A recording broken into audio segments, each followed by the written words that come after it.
Hey, it's Tanya from Tanya Strong Books, and I'm here with Traci Hunter Abramson.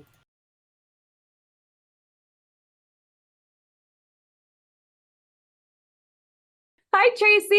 So excited to have you. And let's just jump right into our interview.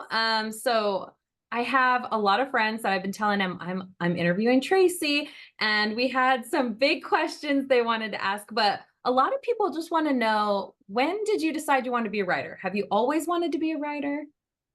So I was pretty much like third grade, like Little House on the Prairie series that did me in. Because Laura Ingalls Wilder makes it, she made it look so easy. Like her books were deceptively simple. And so I think that's really where I started. I was like, I'm going to be a writer, and I was also going to be a spy, a horse jockey, and an Olympian. So I had lots of big goals. But you got to do a couple of those things, right? Kind of. I didn't do the Kind of. Olympics, but I coached people to the trials. So I'm going to count that as a win. That's awesome. And speaking of being a spy, I actually was talking to someone the other day and they didn't know that you had been in the CIA. I'm like, it's in her bio. She worked for the CIA. That's why her stories are so legit, is you've got all this stuff that Right. a lot of us have no clue about. So how long did you work for the CIA and how much does that influence your writing? So I was there just over 6 years, and I think it influences it in a way you wouldn't necessarily think because it's inherent knowledge. Mhm. So like one of the books I have coming out next spring, it has some of the scenes in the new headquarters buildings. There's two buildings, well, two main buildings.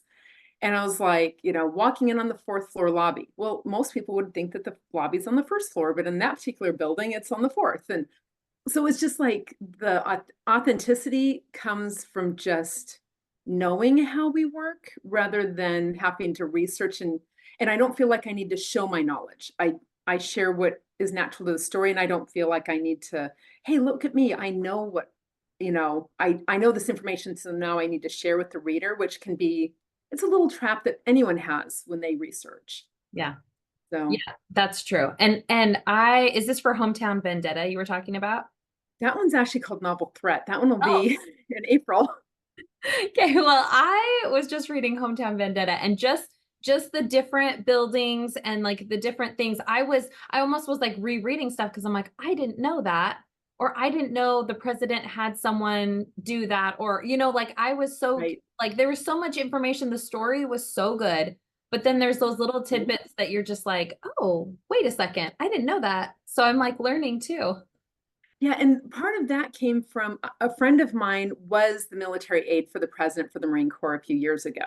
Oh, And so when he was working that job, his wife and I went up to have lunch with him one day. And so we went to, it was actually right between, it was right after Trump took office. So because the first lady wasn't living there yet, there, like all of the, everything was down, there were no tours or anything. So we come in on, long story, I'll have to tell you sometime off camera. But anyway, I end up coming in the East Wing reception side. And so then we walked through the mansion and everything was just open. And we're walking by the reception room. And I was like, oh, it hasn't changed a bit.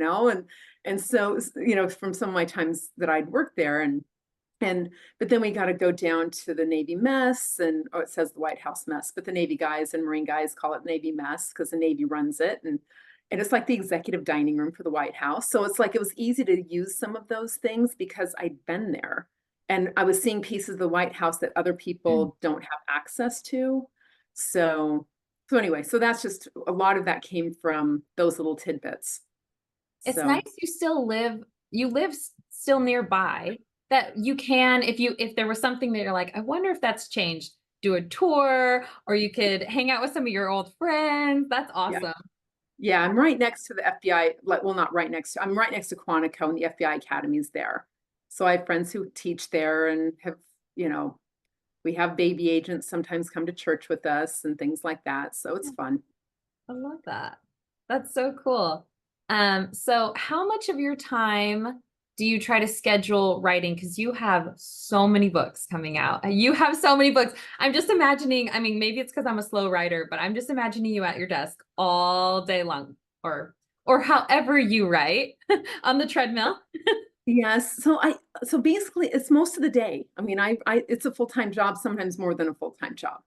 So I try to do 2,000 words a day. Um, and I have not been good lately. So it's not like I don't go through the ups and downs just like everyone else. I think I wrote 1,000 words last month because I was doing a lot of traveling and conferences and such. Um, but basically, I get up and I do an hour on the treadmill writing, and then I do an hour on my exercise bike writing. And then, so that gives me 2 hours, and that's usually about half of my content for the day.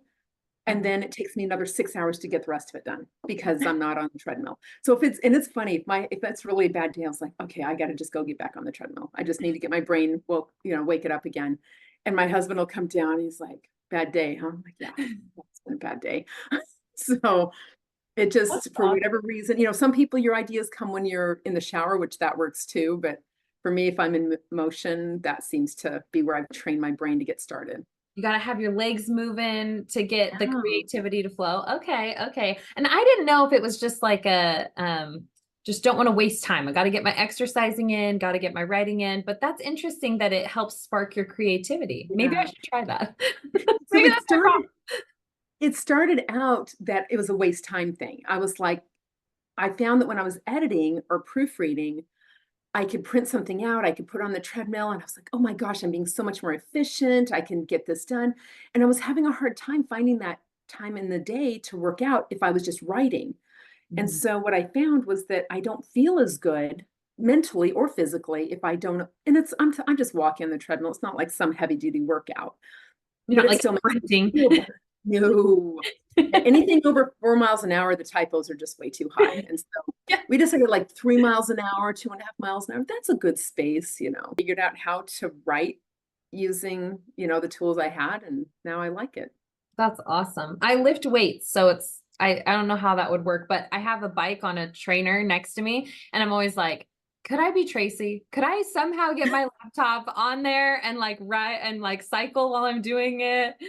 I'm afraid I'm gonna like break my computer. Do you have something special that you use so that it can set on there? So I have on my exercise bike, it's actually a desk on that's built into the exercise bike. And yeah, it was right at the beginning of COVID when I realized I wasn't going to be able to go to the gym anymore. That was my first purchase, and it was the best thing I did. In fact, Annika Walker saw me post about it, and she ended up getting one too. And when I stayed at her house, she let me have the room where the exercise bike was. I was like, I love you so much. So she's darling anyway. But yeah, usually what I do is I have what's called an Alpha Smart Neo. It's an old-fashioned word processor, and I just put it up where you would normally put the book, a book you were reading. Oh, uh-huh. And so my challenge is some of the newer treadmills don't have a shelf for that. And so Mhm. then I go into crisis if I'm in a hotel. Most hotels, I will check the pictures of their exercise room to see if I'll be able to use their treadmill. But not long ago, I was at a conference where that's where you were staying and they didn't have a shelf. And I about had a meltdown. It was awful. So I had to go through and sneak in and print out like 30 pages of something I was working on so I could at least read while I'm like holding it, walking on the treadmill. I was Oh my like, gosh. how do people do this? It's so boring. Like you have to do something to keep your mind working. So That's funny. We're gonna have to let these hotels know you need older treadmills, and we need them. yes, we need something where you can put a book because you Yeah, can put a book or a device, there's lots of options. yeah. They need to get with it.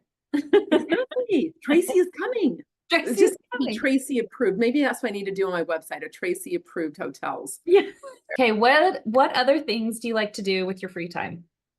Okay, when I have free time, When you have free time. when I have free time.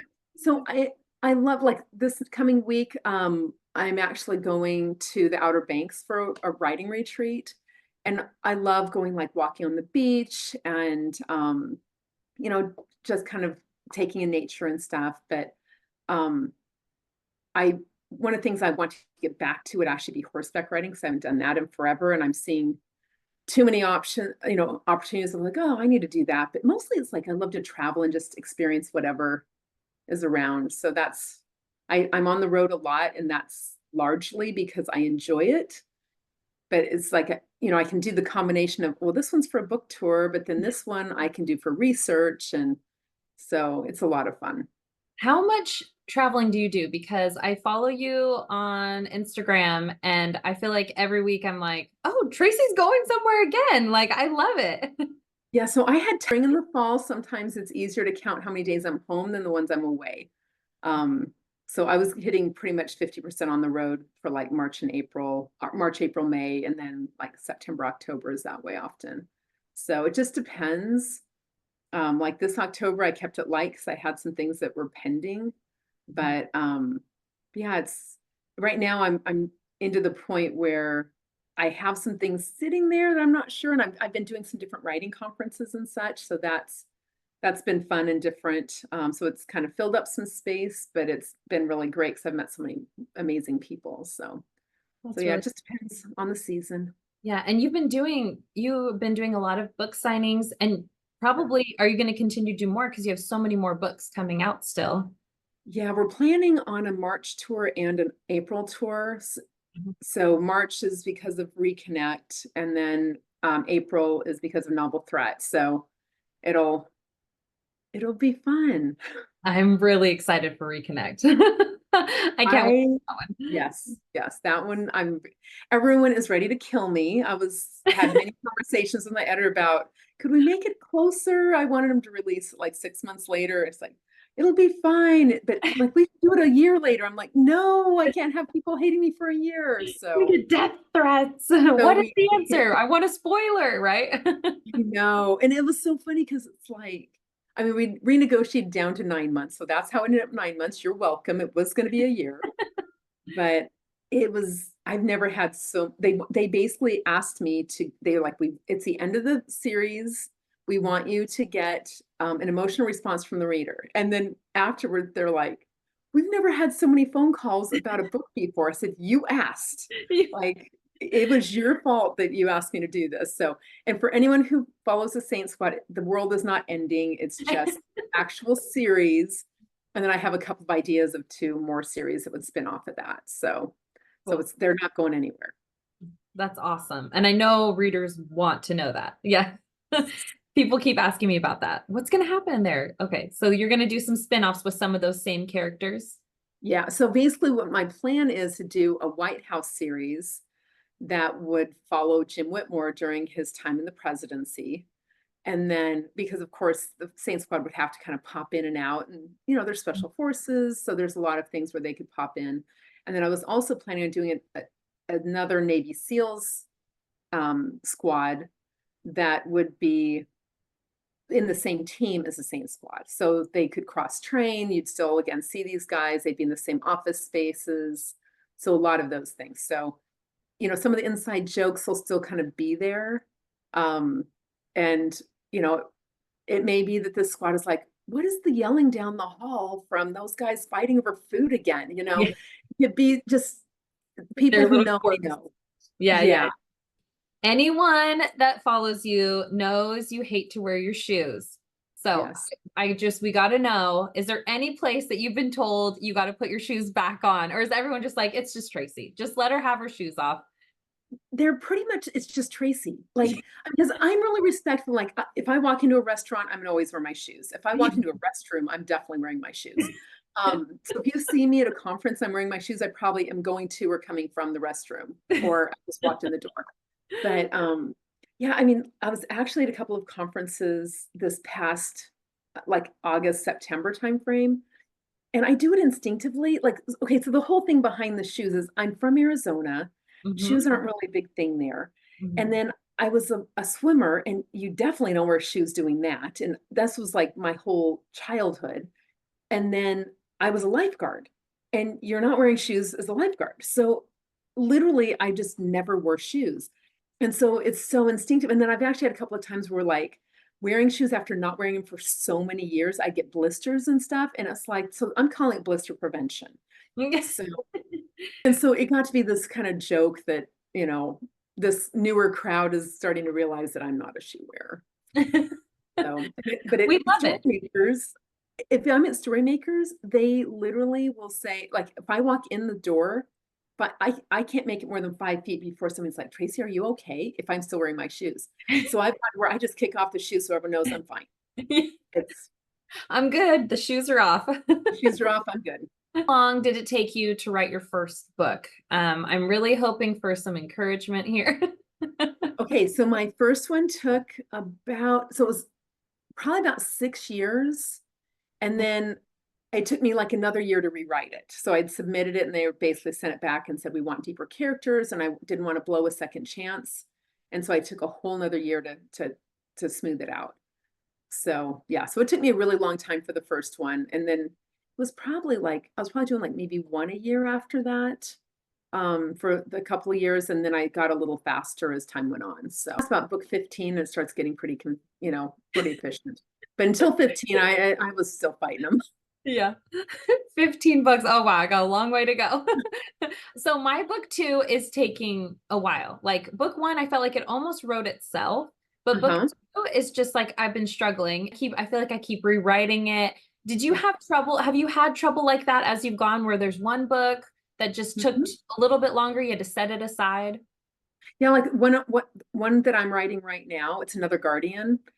And I did a trip to Asia to research, and there's so much information that I'd love to use, and I'm still trying to figure out kind of the core of the story. But I realized I'd written so many suspense in a row, I need a little break. And so I went and wrote one of my royals, which will come out the same year, but it's supposed to be out of order. It's like, you know what? I just need to do something that's more of a romance than a suspense. And so sometimes I just need to set it aside and let it percolate a little bit and then come back to it. So Change. yeah, there's no magic formula. Usually if something's fighting you, there's something that isn't quite right in what you're planning, or something you've taken a wrong turn and need to go back a little bit. And Yeah. so it doesn't matter how long you write. We all go through that. And it's just, we lean on each other like, okay, yeah, I'm there too. What can we do to cheer each other up and help each other move forward? Yeah. So, Did you feel like with your first book, did you go to writing conferences? Did you have critique partners? Did you feel like that may have been why it took a little bit longer to write your first book?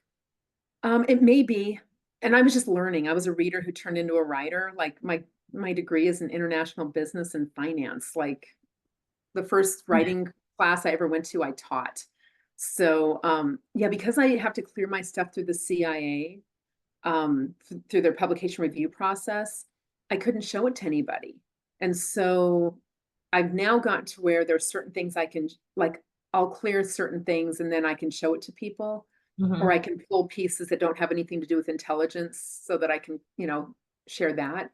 But I didn't really know how to do that. And I was such a shy writer. I was totally a closet writer. My husband didn't even know I did write until after I sent my first manuscript off.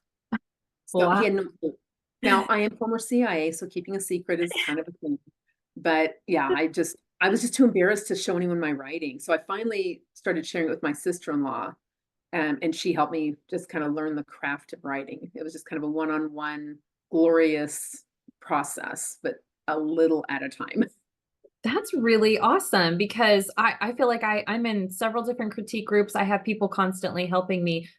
And so that I think that really shows how talented you are that you Oh, could I don't go know about so that. far without people like helping you. I mean, now I'm sure, I mean, you probably got it down, but for especially at the beginning, I feel like I really needed a lot of help. So that's really interesting. But I mean, with your past job, how you can't share it. That Yeah. makes it And difficult. and right now, like I'm in multiple critique groups now, and I do think it's very helpful because I can give it to different people that I know will be strong in different areas. Like there's my weekly one, they're great on everything, but they really are going to catch me if like the characters aren't making sense or things like that. Mhm. Or if I give it to one of my thriller critique groups, they're going to be more focused on, did you catch the reader fast enough? Is it moving forward? What's the goal? And some of those things. So I think it just depends on what you want, because sometimes it can be hard to have too many voices. You know, the skills we also have to develop as authors is knowing what to take and what to not take, but also recognize that if somebody points something out, it's like, is there a problem or someplace we could make it stronger? We may not take their suggestion, but there may be something that we could make it better. Yes, I was just at the ANWA conference last week, and that's exactly what one of my friends said. She's like, some people are not great at taking critique. Like they close up and they don't take it and then they don't grow. And she's like, you're like the complete opposite. She's like, you are so open to critique that you'll be like, okay, and you'll change everything. Their voice is getting erased because they're taking so much feedback that they're not like, it's a lot of people don't realize they're doing that. They're accidentally erasing somebody's voice. Yeah, that's a good point. I really need to work on that. Well, and it comes with your confidence. Yeah. The newer we are, the harder it is. But I do think that that's one of the reasons my voice became so distinctive is Mhm. because nobody else was messing with it. My whole years of trying to develop it and try to find my own way of writing, and I had to because I didn't have anyone else to help me. But that it helped me find who I was as a writer. Yeah. So, Yeah. I love that. Stay tuned in 2 weeks for the rest of my interview with Traci Hunter Abramson. Bye.